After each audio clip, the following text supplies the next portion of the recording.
This story is about a young lady who lived in a shoe. There once was a young lady who lived in a shabby house with an offensive environment. In other words, a shoe, S-H-O-E. Her name was Tisha, and that's an African name which means strong will. When Tisha walked down the street, people would watch her with all those kids. You know, kids were acting just like kids, laughing, picking with each other, just being kids. But people would say, there she goes, that woman who lived in the shoe. She had so many kids, she don't know what to do. It was Friday night, the end of the school year. Oh my. She thought it would never end. Getting up all these 6 children and getting them ready for school every day was quite a task. She definitely needed a break. Well, this one night, she had already gotten the children fed and put them to bed.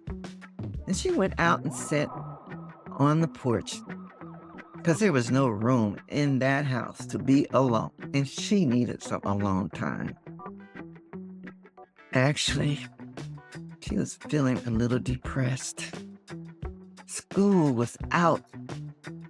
She was going to have these kids all summer, all day long. What are they going to do all summer? She didn't let them play out in this neighborhood because she didn't really think it was safe for them. It was actually an offensive neighborhood, just like everyone said it was. And she really depended on those free breakfasts and lunches. She was really feeling it heavy on her heart, what she was going to do, but she was crying and she couldn't help herself but cry outside. I need help. I need some help. Somebody please help me. And she heard a voice. How can I help you? Help me with these children. I want to take care of my children. I love my children, but I need help taking care of them. All you need to do is just ask for what you want. I'm asking. And she caught herself.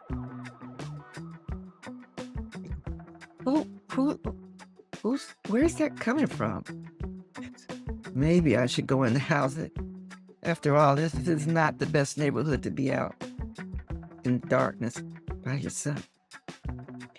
She headed for her bedroom, but before she could get to the bed, she passed by a bookshelf, and she was led to a photo album that she hadn't looked at in I don't know when. It was dusty, and she had to dust it out, but as she looked at the pictures, she was smiling. It made her feel better.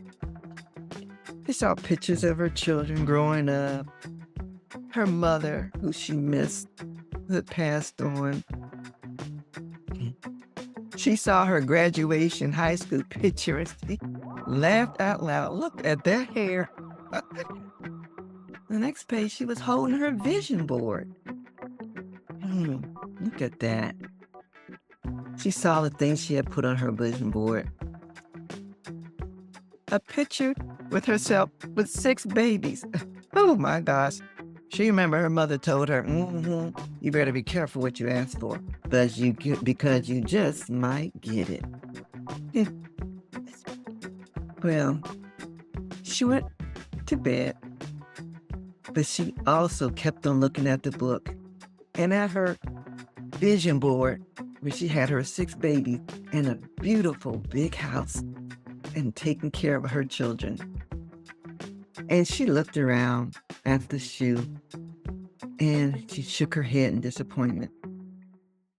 She remembered her mother saying time and time, Tisha, live up to your namesake, baby. Use your strong will to get what you want. You can have anything you want in life. Just ask for it, think about it, believe it, and take action to get it. It was her mother's voice that she heard outside. It was her mother who said, ask and you shall receive. She could feel it inside. Not that the voice was outside, but she felt it. Never give up on your dream. Tisha decided she would not give up. I got my 6 babies, and I'm going to get my big, beautiful house in a safe and supported environment. I'm not going to stay in this shoe. But she didn't put the album back. She put it by her bedside. And the next morning, she thought about her mother. All the wise sayings and stories that she had told her when she was young. She remembered the little red hen. And at breakfast time, she told it to her children. The little red hen who had found some wheat seeds. And she went to the cat and asked the cat, will you help me plant these wheat seeds? The cat said, meow, meow, I don't have time for that, meow. So she went to the dog and she asked, well, will you help me plant these wheat seeds? Urf, urf, urf, urf. No, I don't do that. Oh, well, then she went to the pig. She didn't even think to keep asking her because the big pig just moved away when she saw her coming. So no, she knew she wasn't getting help. Her. So what she do? She and her little chicks planted the wheat, harvested the wheat, took the flour to the mill, and she made some delicious bread that she and her family ate together. The kids loved it. Oh, Mommy, tell us more stories. We like that. She couldn't think of any more stories, but she said, let's go to the library and get some storybooks. Then we'll have plenty of stories to read all summer long. So they walked to the library. On the way, she noticed people working in their garden, and she thought about the little red hen. Gardening. She got an idea. She got some books on gardening at the library, and she asked some people on the way home if they had any extra plants or extra seeds that they weren't going to use. Several of them did, and they were glad to give her things for her garden and wished her well. As soon as she got home, she called her landlord and asked if she could dig up the garden. He said no. Well, she didn't know why. There wasn't any grass out there anyway, this place. But it wasn't her land, so she knew she should not do what she wasn't allowed to do. She lived up to her strong will in her name, and she did not give up. On her family's next trip to the library next week, she passed those same people, and she asked if they had any old pots or buckets that they didn't need. People were glad to give her buckets and pots and even soil, tools, and some well-needed gardening tips. When she got home, she had enough pots for herself, and each of her children had their own little garden. Together, they would learn how to take care of their plants. Every time the family walked to the library, they had people in their community to talk about gardening, and they shared their ideas, and they encouraged each other. The kids got curious about the plants and other flowers that they were growing. The people who had children, they became friends with the children that walked back and forth from the library. They became a real community.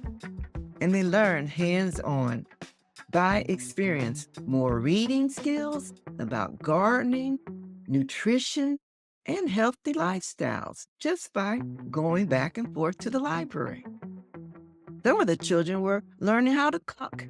And they were helping their mothers prepare the fresh vegetables that they grew because their vegetables were looking beautiful.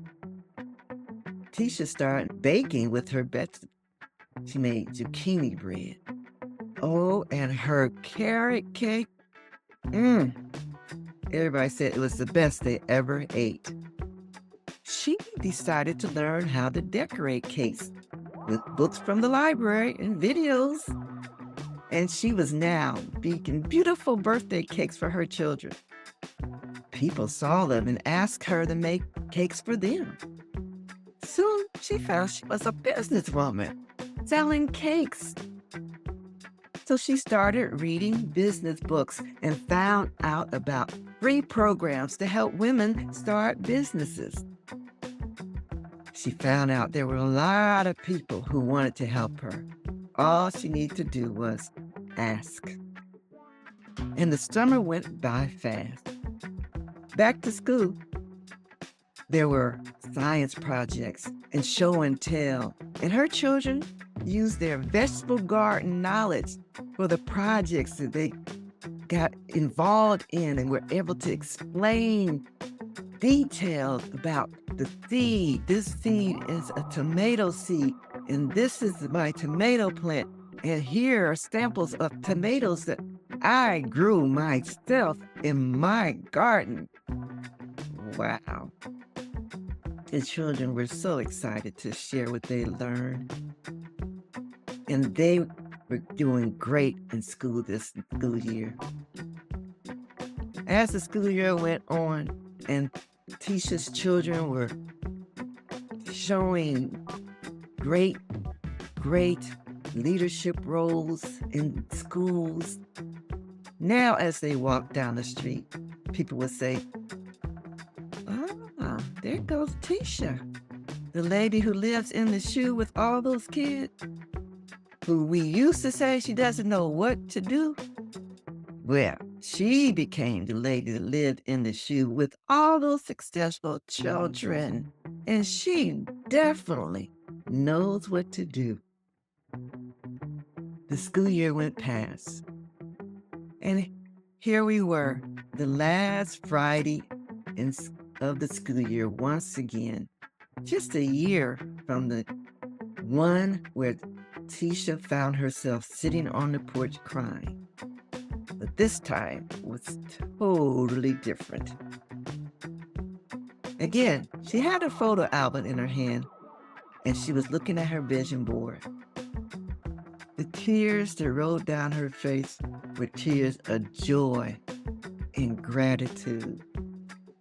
Her beautiful 6 babies were healthy, happy, and on their way to being successful people.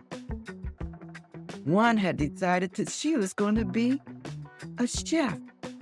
Another one decided he was going to go to law school. She had others who were going to be professional gardeners. So many of them had great ideas of what they wanted to do with their life because of the experience they had that summer in their community. And now, looking forward to tomorrow, that she and her 6 beautiful, healthy children were moving to the big house, the big, beautiful house, in a safe and supported environment. And she and her children were no longer going to have to live in a shoe.